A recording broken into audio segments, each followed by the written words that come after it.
Tuesday, baby. Today is Tuesday, July 27th, 2021. I want to say welcome back to all my faithful viewers. Welcome aboard to all the new body virtual kickback with HD. You know, tune in Tuesday to discuss trending topics, hip hop news. We keep our viewers into what's popping out there. But most importantly, we try to platform for art, showcase our music live. Keep real-time audience feedback, okay? Wait a minute, here we go with the sound effects today.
linked up with some cats. If you know, all you hip hop historians should know, this famous group out here that used to do.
So what they did was started producing records for other acts on Def Jam Records. I was the first dude from the left coast.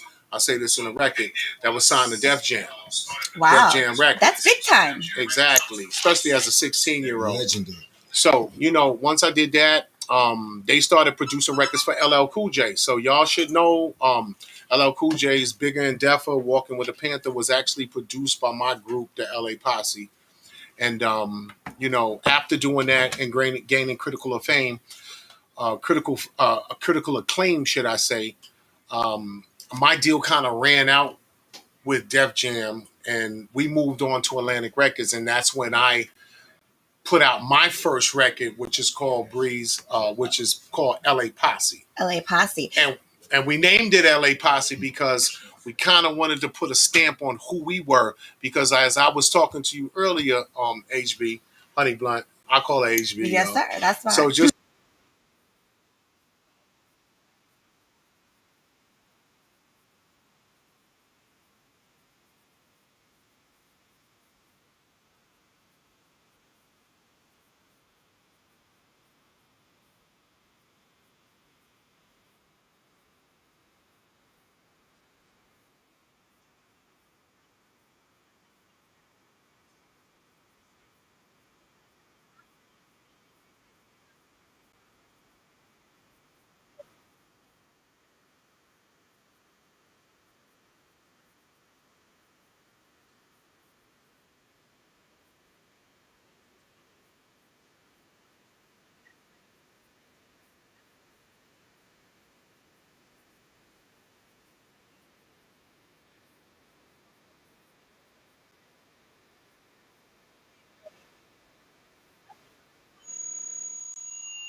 all right. Well, fast forward, to present day. I mean, I've been doing a lot of stuff behind the scenes, writing for other acts and stuff like that. You getting that bag, baby. That's how you get that bag. Hey, to let y'all know, I mean, it's all good to be in front of the camera, but behind that camera is very profitable as well. Mm-hmm. So I got my man Jock Fan with me. He's a brother I've known for a good portion of my life. I'll let him give his story, but he was a star athlete. And, 20 years later, we decided to link up because, he went his direction, I went my direction. And you know what? I kind of lost the love a little bit for the hip hop because of the political aspect of the business. But that dude right there made me find my love again for music. So stuff that I'm doing now, I owe it to him. Wow. Okay. Well, congratulations, Jock. Tell us a little bit about yourself and what you got going on. I'm also a transplant from New York. Okay. I grew up in Harlem, New York. Moved out about junior high school. Speak up a little bit so we can hear you better. I said moved out. Oh, trying to be very white. Yeah, you know what I mean? You're trying to get your sexy out up in here. Hold on, brother. I moved out here about junior high school from Harlem. My father's in the entertainment business, so we came out here. I moved into sports and started playing football and basketball. Mm-hmm. Excelled at that. Played 4 years of college, was all American. Hold on. You played for sports with her husband. Oh yeah, absolutely. That's what my husband was telling me. Mr. Blunt said that you guys were like,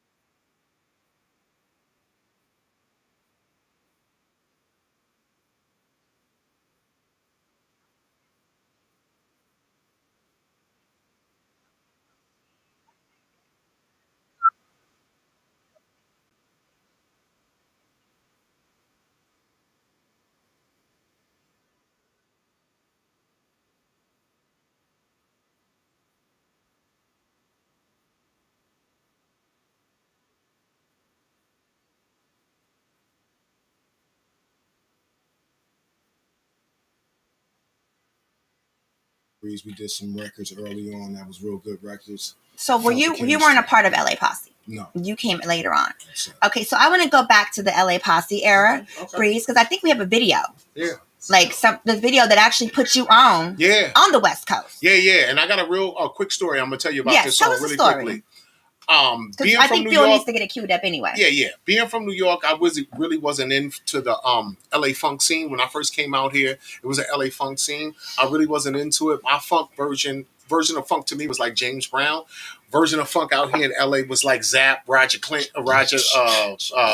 Clinton, Funkadelic, and all that. So I really wasn't a fan of it.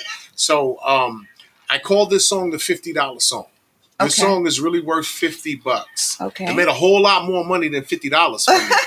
But it was called a $50 song because during the making of the song, we recorded the song with just drums, no samples, no nothing behind it. So what happened was that instant my producer, who's part of LA Posse, Muffler and Big Dad, they started to incorporate more bounce to the ounce into the song. And I was like, yo, take that off my record. I don't want that on my record. And so basically, my producer told me, I need you to leave the studio right now. And I said, go where? He said, I don't care where you go, just leave. And he said, look, I'm going to give you $50, leave the studio. So as I left the studio, he said, come back in 2 hours. If you don't like what I did with the song in 2 hours, then we'll scrap the whole song. Okay. So I left and I came back like 4 hours later. And when I walked in, he actually played the version of the song that everybody knows today. And when I walked in, I was like, dumbfounded. This is a hit. And from that day, I became a fan of Roger, George Clinton, Zapp, Funkadelic. All the great.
What's the song?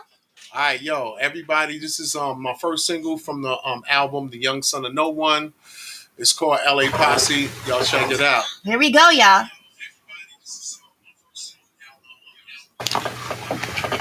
Yo, man, I'm tired, man. Yo, let's go back to LA, yo. So what you think about that, man?